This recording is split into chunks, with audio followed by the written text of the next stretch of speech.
Comcast, I've called them 2 or 3 different times with issues, and they're either non-responsive or it takes forever to get. So it's pretty bad experience. Pretty so bad far. experience, yeah. Not great. Not great. When you call them and you say, well, I'm going to drop my service with you because I found it for less money from somebody else, they always come back and say, oh well, wait a minute, we can help you with that. We can take care of that for you. It'd be nice if they proactively did some of that, as opposed to being threatened to lose a customer before they adjust pricing. Of course. So what's funny is Bill's answers would be identical to mine. The only difference is that I'm with DirecTV, and I do end up having to call them once a year to complain about the increase in price, and every year they lower the price again for me. So that's my experience. If they would do it without me having to call, that would be great. Amazon Prime is impossible. They buffer the shows, and if you try to watch something on Amazon, it's gotten so bad that even with my Prime members, they buffer it if it's Prime.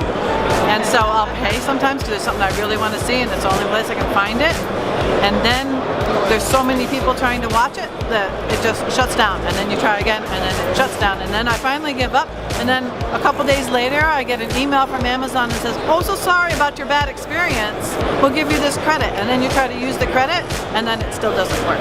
I can't even tell you how much I dislike them, and so now I don't watch anything on Amazon anymore. Pay TV, not online per se. I think there was a lot of growing pains at the beginning of it, but for the most part now it seems like the bad experience come with interfaces that are forced on televisions that haven't been updated. I think that's a big problem right now in that world, where you're on your television set that what you bought maybe 3 years ago and you're still using old Netflix, or even older than that, you have a Blu-ray player, and I think that's a really bad user experience that we're dealing with right now. That's really hard to get over because you can't upgrade that user experience that on your grandmother's DVD player.